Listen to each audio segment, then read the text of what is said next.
Good afternoon. Good afternoon, and blessings. Blessings. I tell you, I'm just so glad to be back with you all.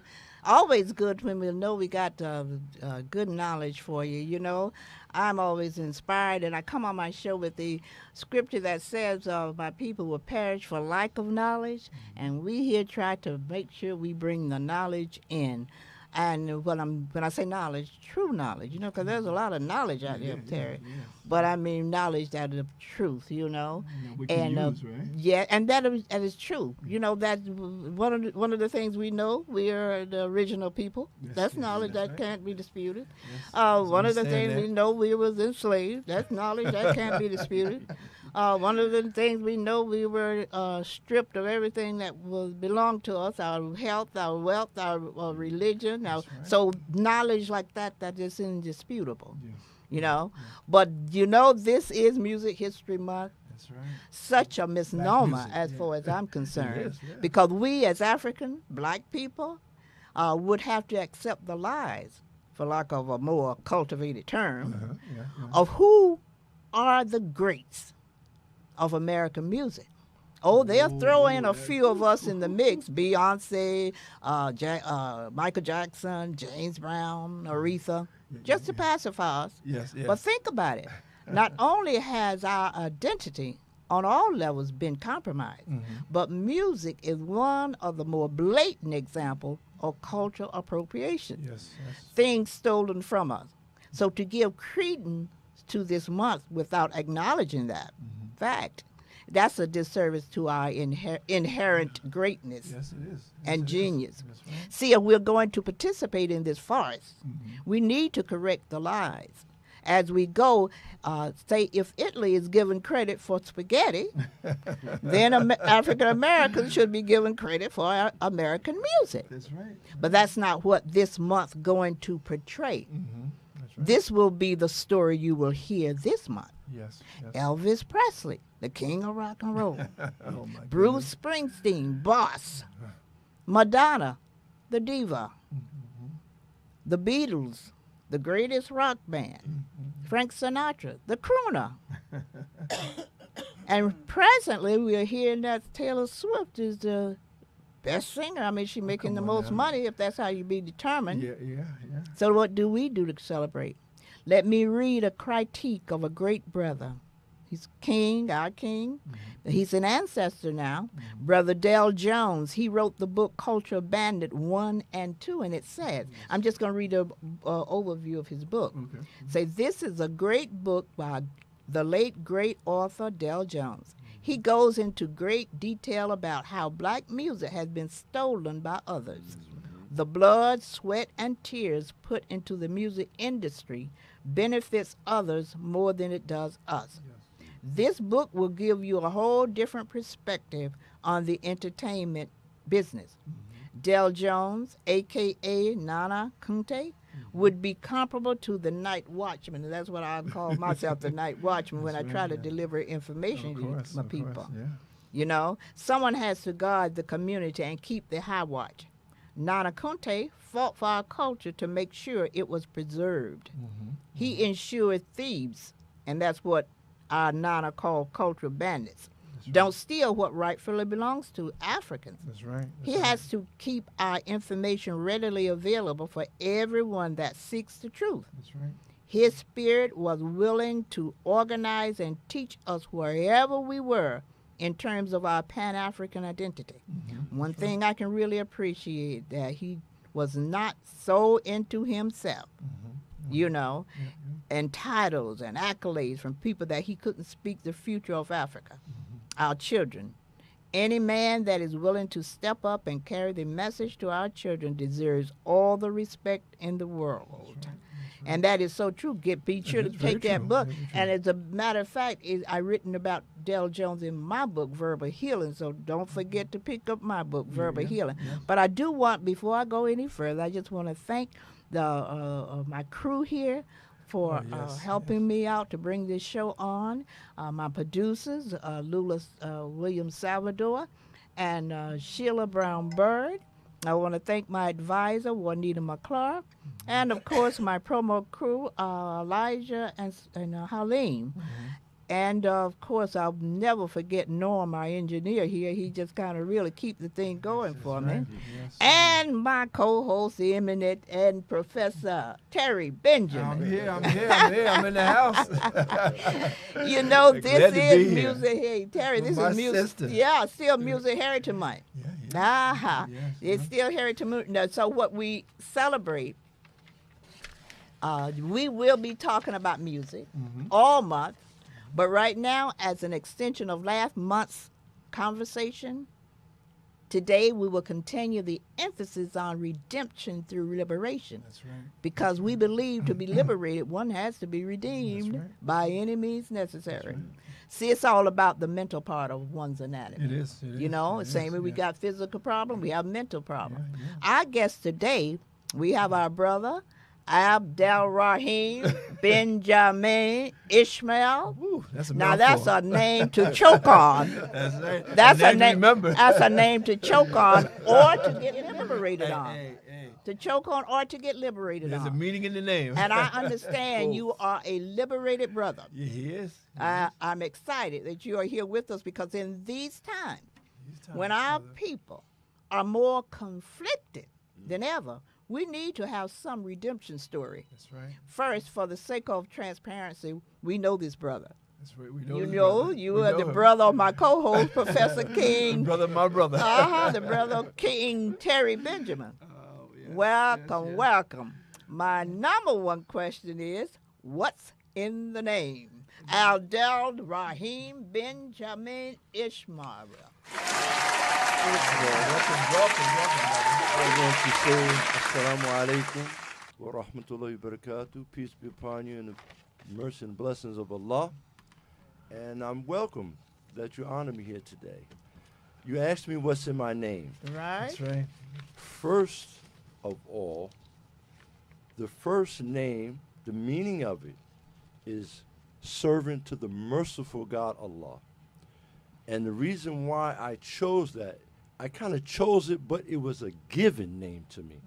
It was given to me by a man by the name of Haj Hisham Jabir, a well-known representative, a well-known Muslim, a well-known soldier in Islam Yes. during Elizabeth, New Jersey. Now you say, what's part of my name also? Benjamin. Benjamin, which is originally part of my family's name, which is in English Benjamin. Yes. But it also means son of the right hand or son of righteousness. Yes. And I found this out through the Bible, ironically. Okay. Yeah. Ismael is also a family lineage name which connects me with the prophet Abraham and his son Ismael from the Bible also. Oh, yeah, that's very much so, yeah. So I have connected the name with the people that it represents and also with the land which it represents, which is Mother Africa, which is part of Saudi Arabia, Yes. which is really not the original names, ironically. Yeah. They're not the original names. Okay. So if one goes into the history further and you go into the language, you will find out that it's either Sudan or Egypt, which is Misr, or part of the Hijaz. There's different names, but Right. this is what it represents. That's beautiful. Yes, That's beautiful. yes. And you know, it's so funny because you mentioned Elizabeth and you mentioned Hisham Jabir, which I know. But the thing is, I don't think a lot of people realize that, especially Elizabeth, they have a great history in terms of Islam, and they have a lot of people in that. And my question to you, my brother, is how did you first become aware of Islam in Elizabeth, New Jersey, of all places? Well, I'm going to try to shorten this story because I know You don't have to. we're You got we're You got an hour. a certain amount of time. Uh-huh. But I used to be involved with CORE, Congress of Racial Equality, I know by that. the Roy Innis, and also affiliation with Leroy Jones, Amiri Baraka. Yes. And I was going to a core meeting, which was located on Magnolia Avenue in Elizabeth. Yes, yeah, remember that. Yeah. On the same street was also a building by the name of the Jama. The Jama, which was somewhat of a religious house, part masjid, part lecture hall, Yes, yeah. part meeting place Yes. for Muslims. Yes, yes. And as I'm going to my other meeting at CORE, I hear a voice from a rooftop. And I never heard this before. And it amazed me, and I stopped in my tracks. Yes, yes. And as I looked, I saw a man on the roof. He was actually calling Muslims to the call of prayer. This call is called the adhan. And he was calling Muslims to prayer. Now, at the time I was listening to it, several cop cars came down the street. And I was like kind of thrown off Yeah, because I never saw such things happening, only unless they were there to arrest somebody Yeah, yeah. or to stop some or curb some type of violence. But anyway, as this was occurring, the policeman jumps out the car and he says, "Where's that madman? Where's the madman? We're looking for a madman. He's on the roof. He's about to commit suicide." And I'm looking around. As I'm looking around, Haji Sham and several other brothers whose name I can't quite remember at the moment, they came out from the alleyway area, and he's told the policeman specifically, "Why are you here and what are you here for?" So they told him. He says, "There is not a madman here. This is a man calling. This is a Muslim man calling the call of prayer, that prayer is getting ready to start. And if you have any questions about this particular area, talk to Mayor Dunn about it. He knows me. My name is Haji Sham Jabber." Okay, yes. And that inspired me to follow up on Islam. This was like a moment that was from the page of Malcolm X when he was in Harlem and they had the march protesting police brutality. And he gave a hand gesture or something like that, and the crowd, they slowed down. They became quiet. And one of the police officers says, "What kind of power does this man have?" He didn't know that was the power of Allah. That's Islam. That's right, And that's right. what started me Yeah. on the road to Islam.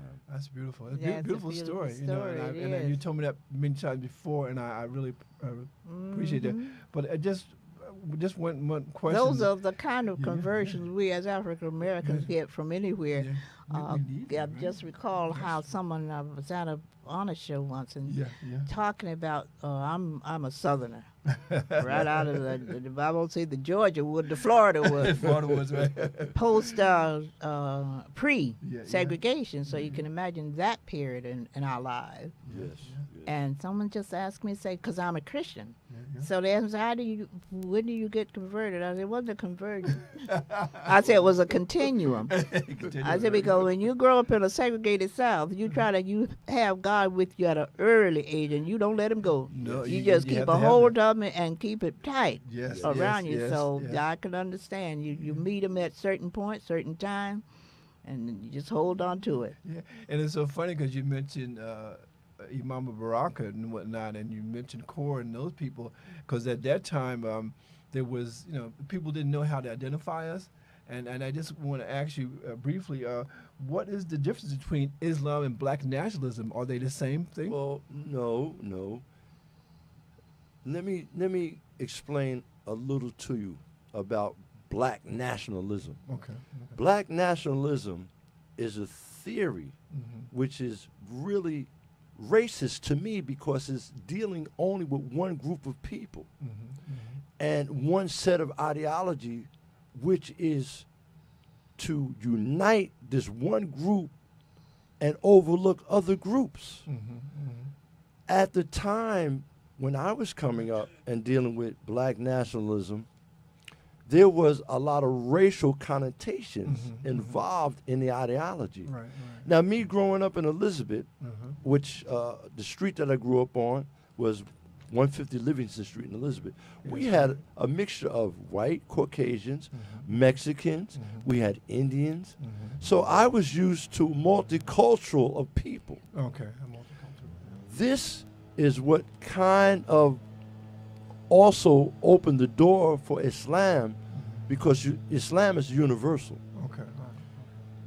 And it goes back to when Malcolm El-Hajj Abdul Malik Shabazz, when he went to Mecca, Yes, yes. after he left the Nation of Islam, because the Nation of Islam was also based, ironically, on black nationalism. Yeah. It wasn't based on Islam, as a lot of people may think. Okay. It was based on black nationalism.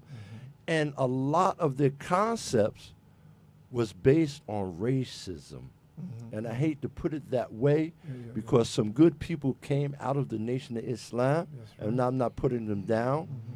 But we, as a people, by nature, we are universal. Okay. All right. We are humbled by our Creator, and it also specifies in the Quran that Allah has created nations and tribes that we may know one another and cooperate with each other. Okay. So there's no room for black nationalism.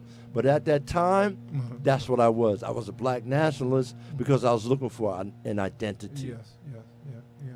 I understand that, and as I say to people when they talk about the show here, podcast, I'm not going to debate it. I told Terry, we're both not- of us are we- Christian. Yeah, we're not debating. I'm not debating because I don't debate. This show is just about facts and information.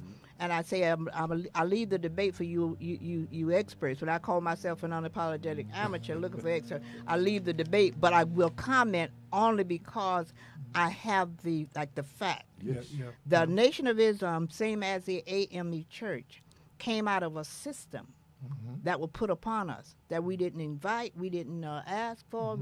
It was racism from the jump. Yeah. So, like my AME Church, when I was in Florida, I was an AME, a African Methodist Episcopal. Yeah.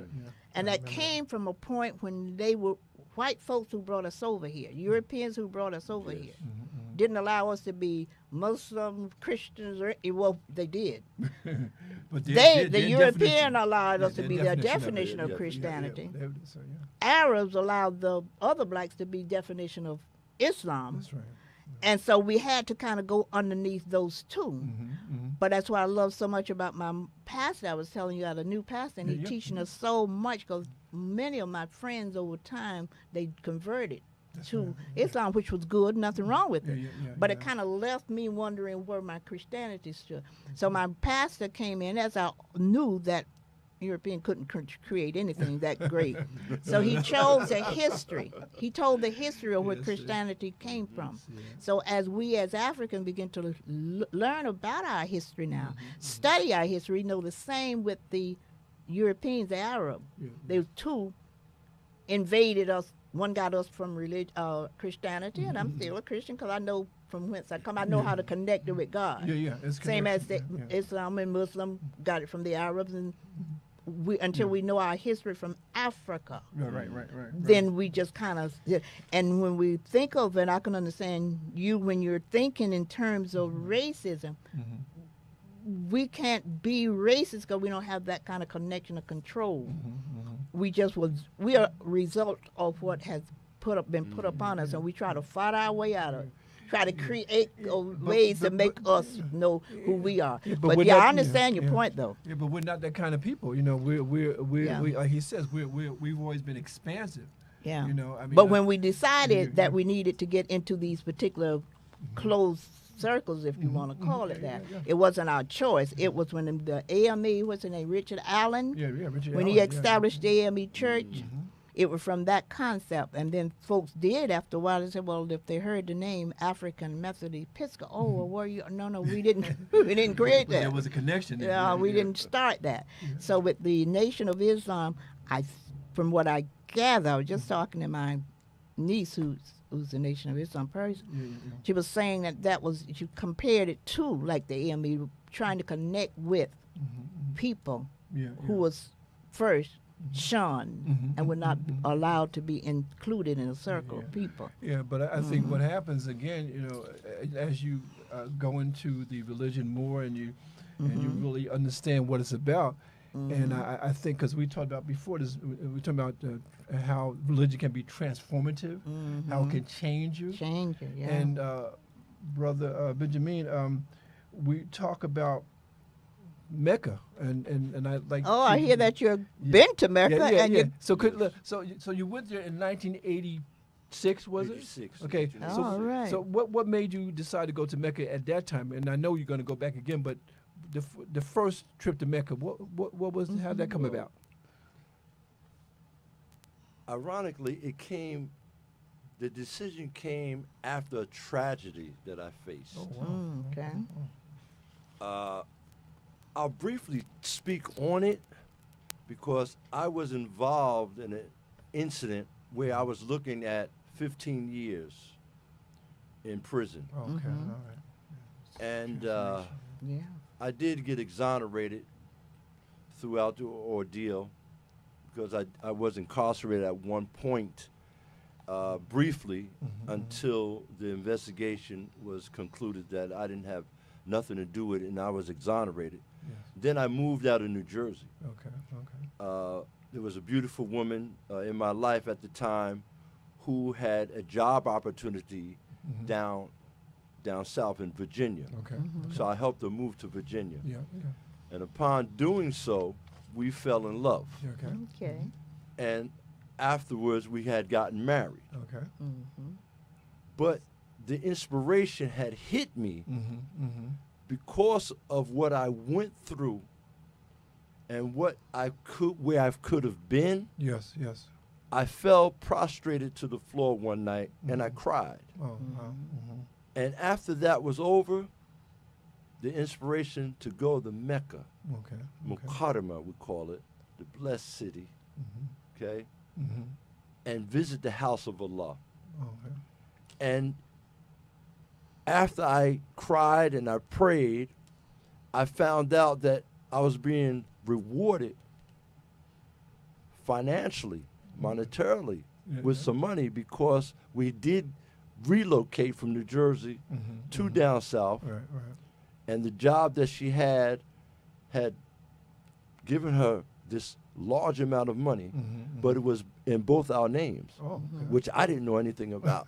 This was all new to me. Blessing. A great blessing. Right. Yeah. So upon doing that and not, wanting to squander money, I made my decision then. I asked my Lord, I says, Ya Allah, I have this money.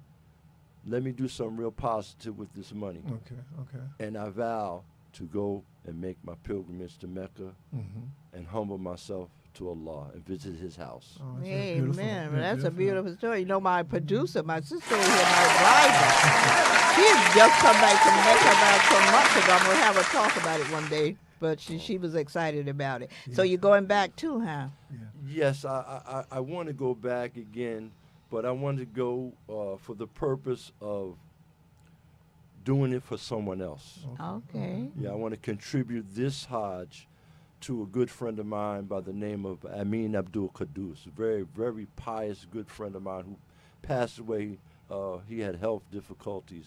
And the last time I saw him, he was prepping to go to make his pilgrimage, but he passed away prior.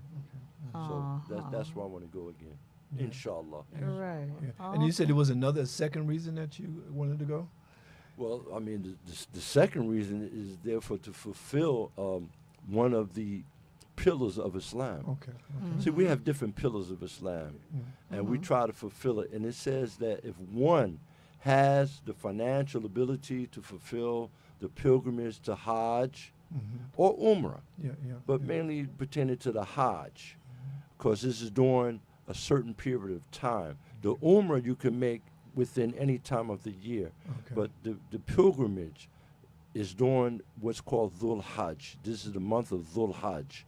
So we try to make that commitment to Allah subhanahu wa ta'ala. We try to make that a fulfilling act of as fulfilling one of the pillars of Islam. Yeah.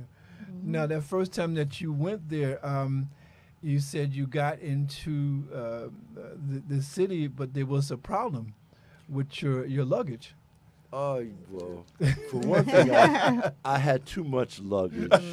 I really, being excited and going to another country, you really don't know what to expect. That's Right. right. That's true. So I did have 2 bags of luggage and I had a carry bag. Upon arriving at Jeddah, the airport, they lost my luggage. I couldn't find it at all. It took hours and hours and hours, and only thing I had was my backpack, which, alhamdulillah, I mean, I had my documents in my backpack. I had my thobe. I had my ihram, a 2-piece that one wears when you're making your pilgrimage. And I had that with me. Yeah, Now, quiet as it's kept, I obviously I didn't need the 2 bags of luggage.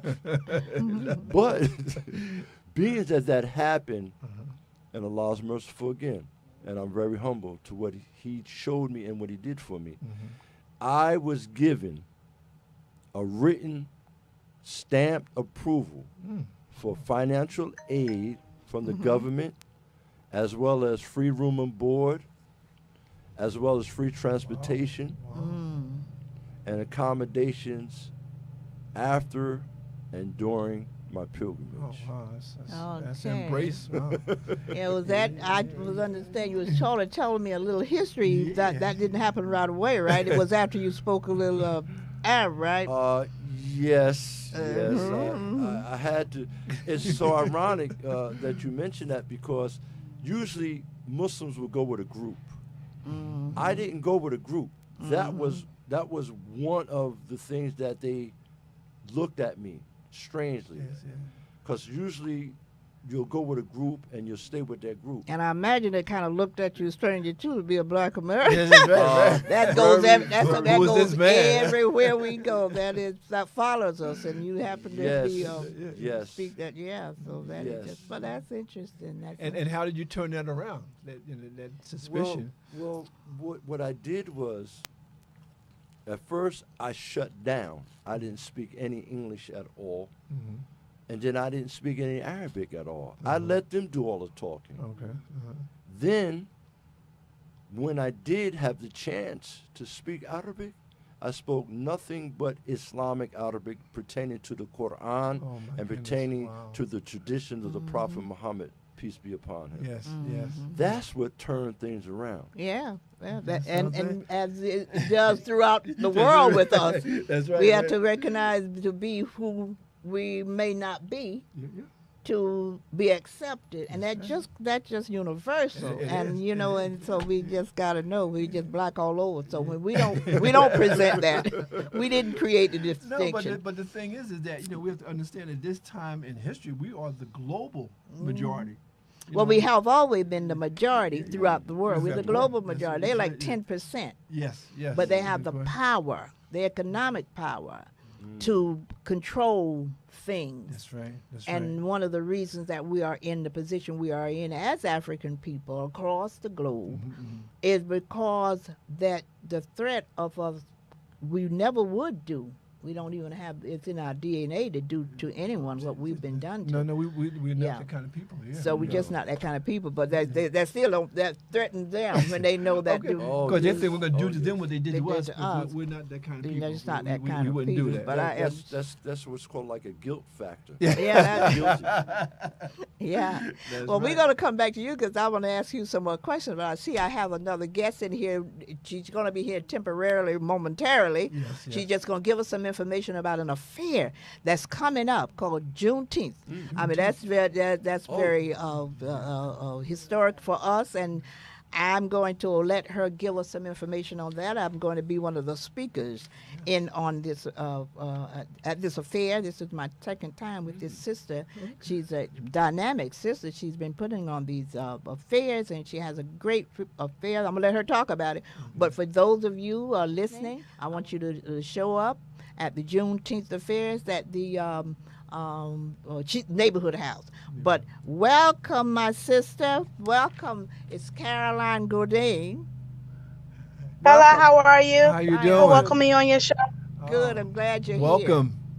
Give us some info. Let me ask my engineer, did he get the information I sent him? I did it late. I'm always, it's up already? He put it up. Oh, before she came on. Yeah. Oh, okay. All right. Okay, very good. Thank you. He's, I tell he's you. on the case. He's always on the case. All right, Karen, brother. let us know what's going on the 9th. Okay, so yes, I host events about once a month or periodically just to get us together as entrepreneurs, small businesses, and also people of various crafts in terms of if you're a singer, performer, poet, whatever your talent is, so you can express yourself, so we can know more about what it is that you do. And also just to find out about a lot of different businesses, because I feel like if we don't have these small pop-up shops and small events like this, we won't know what all so much different businesses is out there. That's So I right. usually have a That's theme great. for these events. So Sunday's theme is going to be focused on Juneteenth in celebration of our culture. So it'll be various vendors presenting their different businesses, a lot of shopping to choose from. And also there's going to be a lot of talent for as poets going to be presenting their poetry. We have the double dutch group coming out. There's going to be doing some double dutching for the 40 plus. And also, yes, we have a few guest speakers and singing groups. So it's going to be an awesome time. So if you're available June 9th, I'll encourage you to come on down and come out for a great time. Yes, it is. As I said before, I will be there as one of the speakers, and I've been there. I was here last year as a speaker, and I can tell you, it's all that, and you should come. You will enjoy yourself, and there's a lot of vendors there, and it's just a good time for us to be together and share. Of course, I will be talking about Juneteenth. That's a day that many of us, not all of us, many of us, learned about our liberation, That's right. and we're going to talk about that and how it connects with even now. You know, we're still fighting the good fight. You know, I tell everybody that we got the first. This show particular want to start from the beginning. We don't want to get in the middle of anything, because then we'll start pointing fingers at ourselves. That's Well, right, we're that's not right. this because, and we don't do this because. No, there's a starting point. That's There's right, a that's right. reason, That's the beginning. and the reason is slavery. What we call slavery. I don't call it slavery because it's so different from anything else that we have ever been through in the history of the world. I don't say in this country, in the history of the world, even biblical. That's right. You know, That's you right. read about the slavery in Egypt. That was nothing compared to what happened the 200 years over here in the Americas that got us so That's a confused good point, that yeah. we continue to point fingers at each other in terms of who we are. And last month, as I said, was Mental Health Month. And I'm continuing the conversation. I'm going to have a sister hopefully come out every month to talk about our mental health. It's just as important as our physical health. right. Because It is. until we begin to understand mentally where we've been and where we got to go and where we went and where we got to go, come from too, we are still going to continue to blame ourselves for everything that negatively happened to us. But I'm just so glad, sister, that you came on so you can at least let the people know to come out on that Sunday, June 9th, between 2 and 6, right? Right. Right. Okay, I want to see y'all there. All right, Caroline, I know you say you were busy today. You were going to stick your head in, and I'm so glad you did. And where's the place again? Where's the? Yes, thank you. Yeah, where is It's it? going to be at the neighborhood house. It's going to be at the Neighborhood House Association on 644 West 4th Street, and that's in Plainfield. Okay. Yeah. Thank you. Okay, I'll see you there. Okay, go back to where you were. I know you said you were very busy today, so, take care of Thank you. Thank you so much. Okay, thank you. Thank you for allowing me the opportunity to come on your show. All Thank right. you. Okay, take care now. All right. Bye-bye. You too now. Okay. That's beautiful. All right, my brother, my king. We call him king now. He Yes, knows we created He's king. Yes. Yeah, we created something here that we said because of the negativism that we even. Oh, let me just get my book out of here. So I have a book here called Verbal Healing. Verbal healing talks about the expressions that we use against ourselves many times, and we think we created them, but we don't know. We didn't create them. Yeah. But we must reject them. And so it's a series of expressions like we are our worst enemy, we don't stick together, all those things that are not true. And let me just turn this phone on. Yeah. I got my Like, phone up here. crabs in a barrel, that kind of thing. Yeah. We're our own worst enemy, Use and those type phrases. of things. you know? Uh-huh. And from that, we create the hate amongst ourselves. All this was created from the 200 years, initial 200 years, and the ongoing 200 years, but I'm talking about the initial 200 years of being brought over here, and after having been brought over here, stripped of your religion, your history, That's right. your culture, your language, Yeah, all of that, all of that. everything. Yes, everything. So these, and the other thing that distinguishes us, the abuse that we suffered. You know, so those are the two things that separate our situation from anyone else's who have been enslaved, because a lot of people have throughout the world, and we'll say even about ourselves, well, we enslaved each other. No, we didn't do what was done to us. That should not be called slavery, if that is the case. But, yeah, but I'm so glad that we have the brother on. Oh, I forgot to tell him what we created. I'm asking my audience out there, too, to continue. I want to know how many of you continue to do what we ask you to do about addressing each other. We know the negativism that's been put out about us. We know how we have managed to hate each other in many times. It's not something we created. We loved each other. We come from a village concept, so we had to have the love for each other. But since that is the case, I've asked you that when you see each other now, whether you know the person or not, just a brother, sister in the street, look at him within your mind. You don't have to say a word. Just think to yourself, that must be King Askia, or King Samori, or Queen Nzinga, or Queen whomever.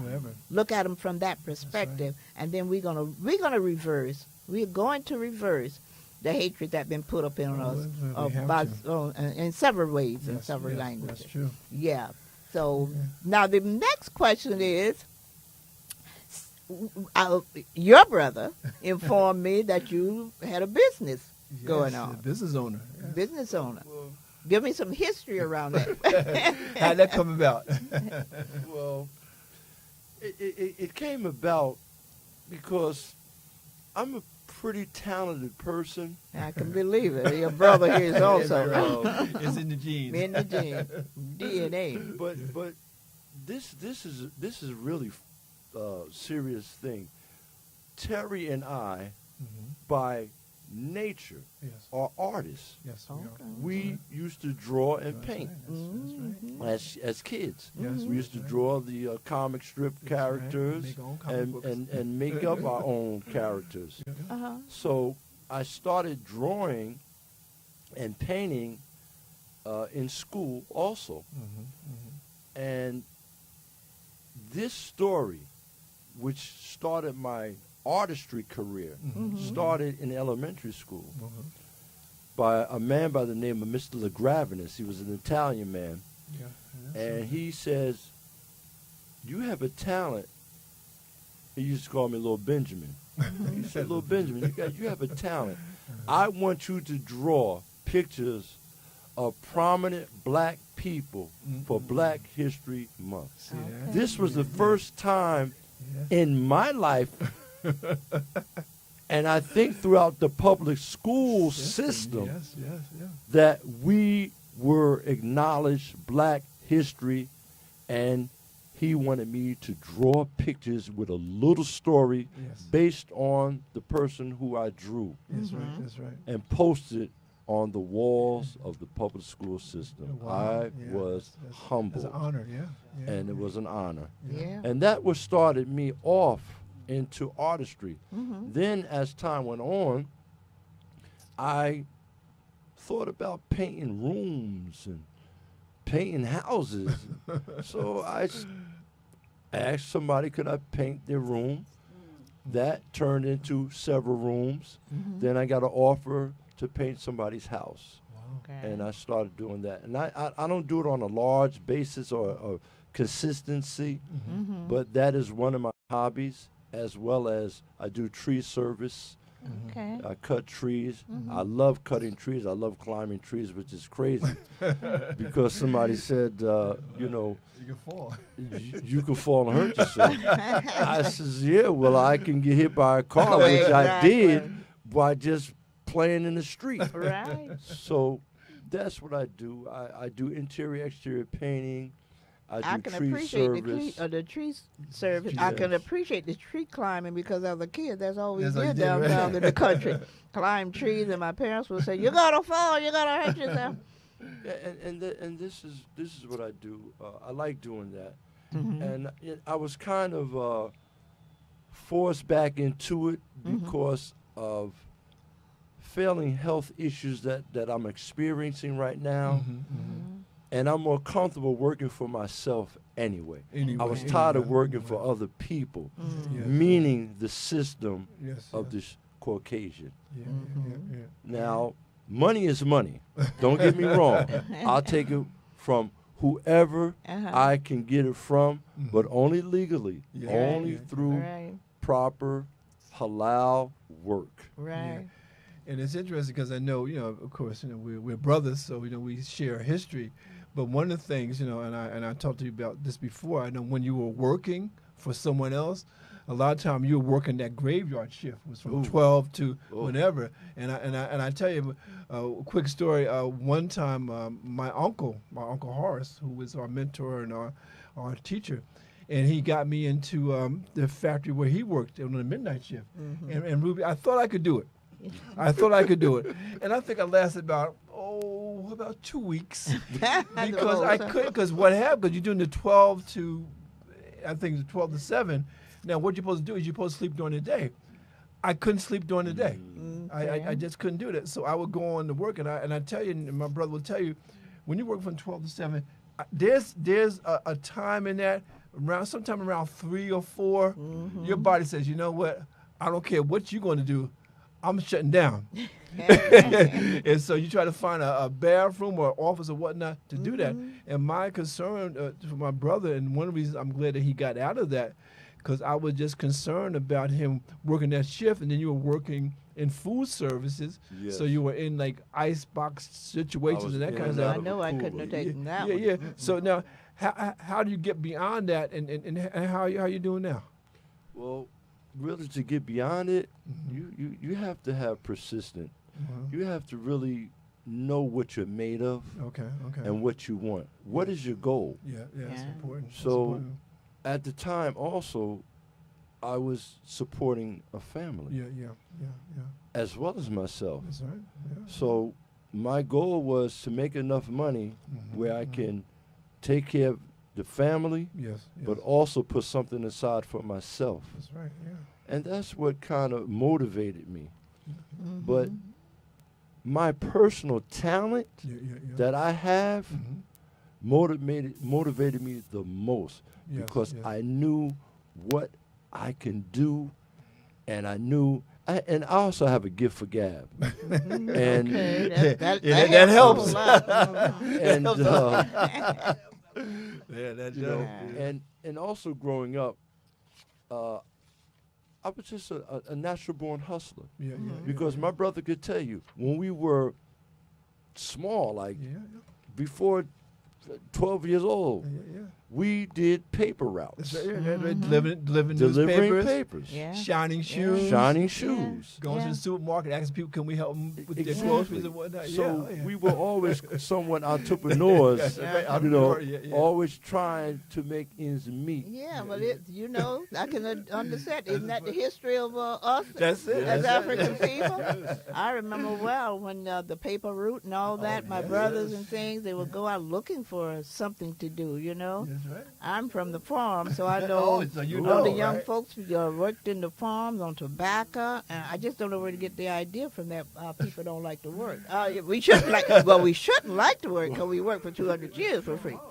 But we are very entrepreneurs, and along with working, to get And meet our the thing obligation. is that, with our background, and again, and I always say we came from very humble origins, Yes. I mean, humble and also, I mean, poor. Yeah. And so, In other words. in other words, in other words, Another way. and so when you come through that, you never want to go back to that, and that's why for myself is that all the things that I did in work and moving through that, I've never been homeless. I've never gone hungry. I was able to support families, you know, and children and that kind of stuff. And I think again, we didn't call it entrepreneurship back in the day, but that's what it is.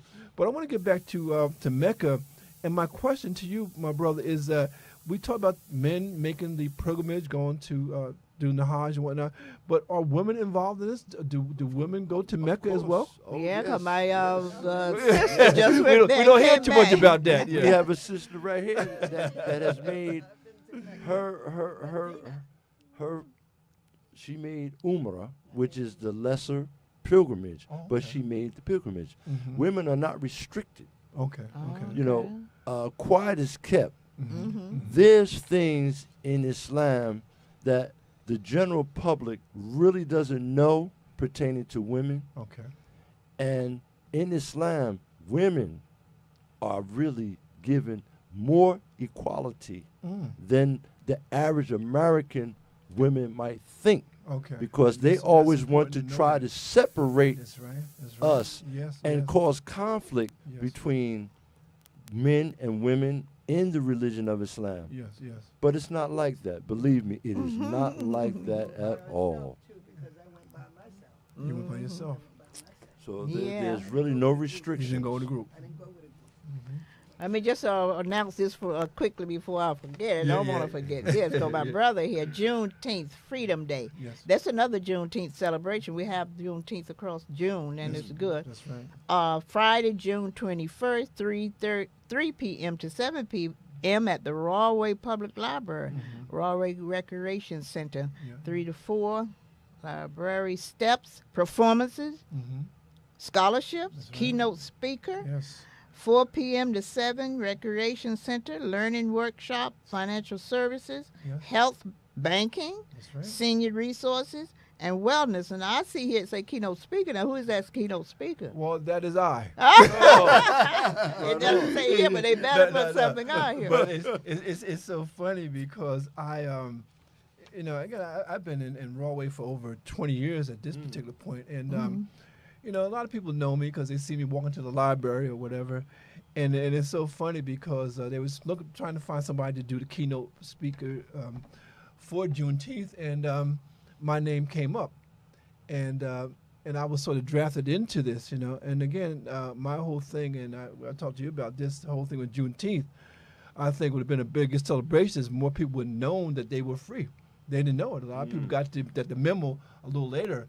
So in my presentation, I'm going to try to let people know that this is a privilege that we were given because you know it was the law. About that a little later. I'm going to recognize the comments from my Yes, folks yes, here. our Robert people. Cabbage Talk said we are watching. Oh, you're watching. Cornelius Harris. Okay, Cornelius is watching. Dana Robinson, she's watching. Good evening, family, she says, and she always watching. I so appreciate her. Stephanie, I hope you're feeling better, my baby. She's watching. Sheila's watching.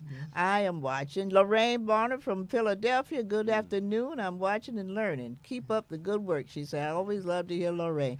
And Rashida, I am so glad Rashida, she watches all the time. I'm so appreciative. And Jabbar, my nephew, he's watching. Laura Lynn is watching. Lloyd Shivers, Lula Salvador. I so appreciate you all when you watch, you know, because we're just trying so hard to give the message here that is necessary to kind of give us rebirth, I say. That's right. That's Because right. I tell you, what we've been through is a dead period. You know, anytime someone strip you of your heritage, your anytime, culture, yes, it's we got to serious. seriously think about that in a different way, in a way that we've not thought about it before. We just thought it was just another part of slavery, and you know, how about that? We can pick up pull ourselves up by a bootstrap that we never had. Don't have the boots, but we can do it anyway. So we got to get away from without the boots. Yeah. We are magical. We just maybe great people. We're not magicians.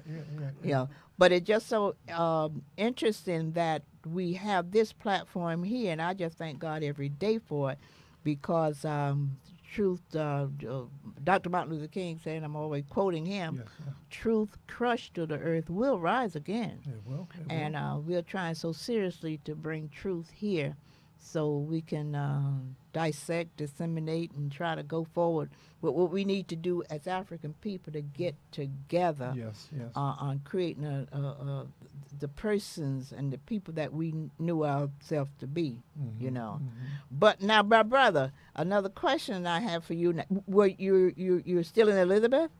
No, I live in Linden, New Jersey. Oh, in Linden. Oh, okay. So how are things in Linden in terms of the community? And well, it's kind of, it's really an international area, because I'm surrounded by a lot of Hispanics, also Mexicans, coming from El Salvador, coming from the Dominican Republic. I'm surrounded by Haitians.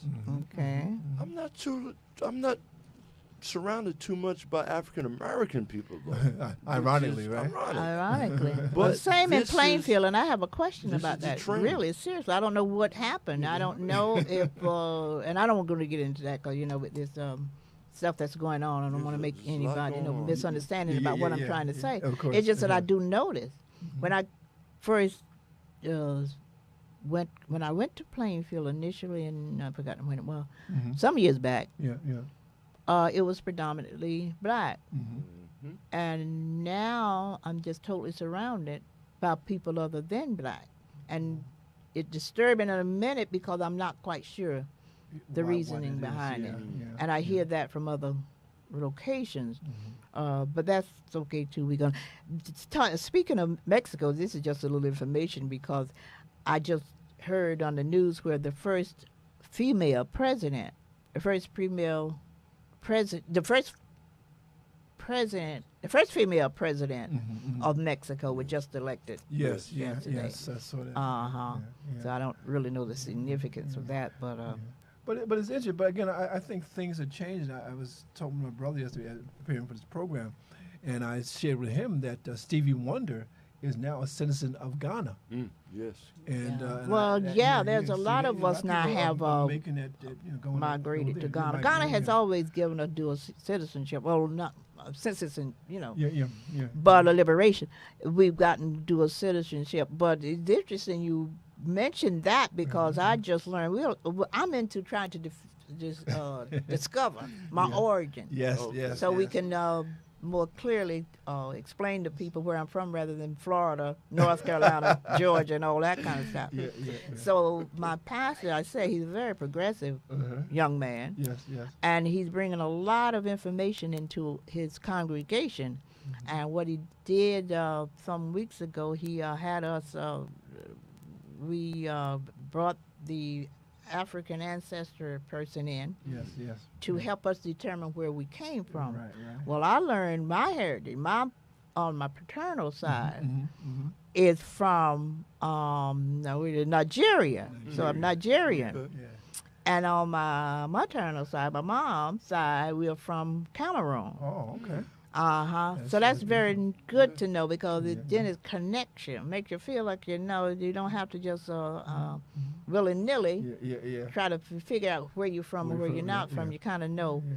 So that was interesting. That's important because I think, again, and I think, I thank my brother for coming in today. Oh, yeah. And really just the fact that, we have to come to some kind of transformation to be who we really are because we're not going to learn it in schools and that kind of stuff.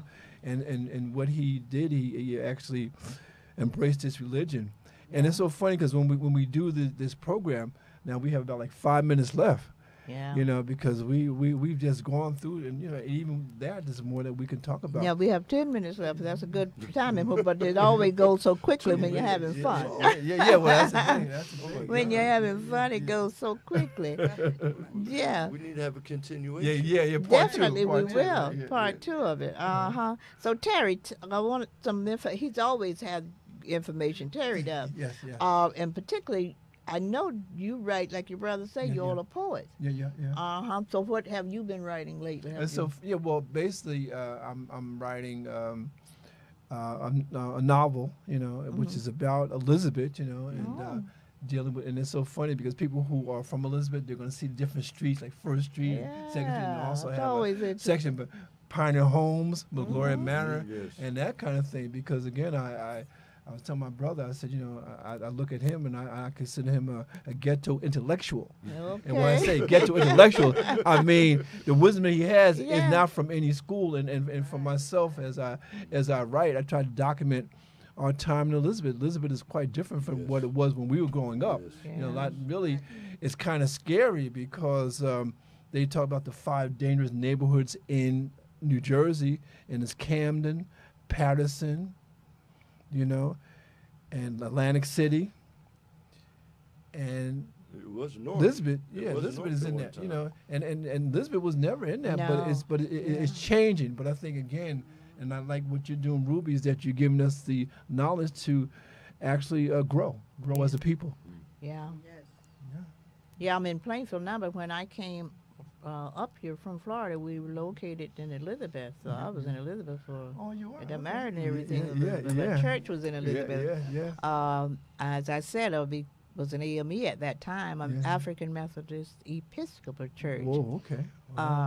Great church. Yeah. And then we moved to Plainfield, and then I joined the Ruth Fellowship Ministries under the great pastor of Reverend Brown, Tracy Brown. Yeah. And so now I'm at I'm at the First Baptist Church of Lincoln Garden in Somerset under the great pastor Dr. Quick, and I'm so encouraged by what he's bringing. And you know, last week our guest, remember our guest, she was a mental health professional, and I'm determined. That's she what was I great. declare, was that amazing. the 3 things that's going to liberate us as African people and bring us back to who we need to be is our faith-based people, our spiritual people. We know that we've always been very faith-based. We know that there's a God somewhere. That's right. Yes. Above all of us. Yes. And then a historian, one that is truly knowledgeable of our history. And I don't just mean casually. I mean from the beginning, That's right. from who we were when God created. They say the Africans were created. God was the African was the first human being on earth.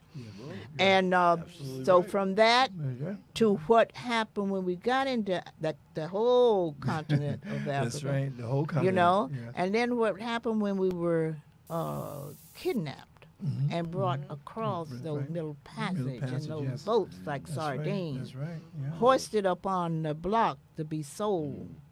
You know, with the highest bidder, separated from our families, and after that, then stripped of all the things that were dear to us, our language, our then after that, abused physically. You know, we got to see that in our mind's eye so we can know that ours are different from anyone else's, so we got to be treated differently. And when you know that, and not only that, and once you was enslaved, then the segregation and the discrimination, Jim Crowism continued, you know.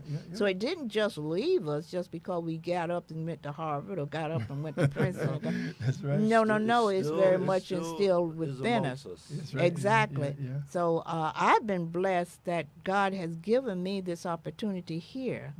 But in addition to the opportunity here, He has given me ways to connect with my people, and that's through examples and ways to show the similarities of what I'm trying to say when I don't. People are not quite getting it from where I'm coming from. Because when I say unapologetic amateur, looking for experts, you know, there are those who would say, well, you know, you got experts here, there, and you have experts all over. A lot of people are expert, but not in Africanism.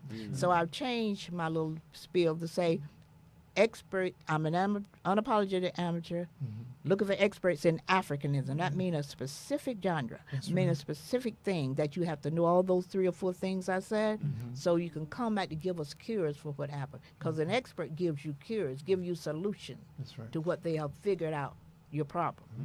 So we are so happy. We are so, I think we got about 2 or 3 minutes left, my brother, if you got a last few things to say to us. I do. I truly enjoy this. I hope we have a continuation. Oh, sure. And I thank my Lord for allowing me to spend this time with you. Okay. And in closing, from my behalf, I want to say something from the Quran. أعوذ بالله من الشيطان الرجيم. I seek refuge in Allah from the accursed shaitan. Bismillah ar-Rahman ar-Rahim. In the name of Allah, most gracious, most merciful. والعصر إن الإنسان لفي خسر إلا الذين آمنوا وعملوا الصالحات وتواصوا بالحق وتواصوا بالصبر. This means, in English translation, surely throughout the ages of time, as you spoke a lot about our ancestry and what our people went through with slavery and the Middle Passage and so forth, so on, this is time that we as a people have been through in the past, our present time, and what our future may hold on us. Surely, throughout the ages of time, man is in a state of loss. A lot of our people, and not just our black people, but people in general are in a state of loss. Except for what? Except for those who adhere to working together, to righteousness, to gathering truth, okay? And accepting truth. Okay? And as well as dealing with the fact that we as a people, we have to elevate. That's right. We have to stop this petty nonsense going around, you know, with our teenagers and the weed thing and all of this nonsense. We have to grow and develop stronger ties with family. Yes, thank you. Okay, So- all right. As well as being patient throughout all this ordeal. We have to be Okay. patient. Thank So, you. and that's what sums it up. Okay. Yeah, And this is my last thing I want to say to you. Peace be upon everyone here, all the listeners, all those that are here. And may we continue this search for truth. Never give up. Toothbrush give of the up. earth will rise again, my brother. Definitely. We appreciate you. Thank you so much, and I thank all of my listeners. I thank y'all. Just keep listening to us. Next week, our show is going to be fabulous. I'm going to. I'm not quite sure my guest. I won't put it out there, but it's going to be excellent person in the music industry. As I said before, we are the music makers of the universe, That's right, actually. And we have to begin to accept that and not run away from it or hide or try to compromise ourselves just to get in with the mix. That's right, You know, that's right. sometimes you have to do things on your own. But that is what it is. And I appreciate it. Thank you. I think Thank our you. time is Thank up. you, brother. Praise God for you, my Always. brother, and Thank my you very king. much. And you just keep doing what you're doing. Thank All you very much. God bless. Thank you.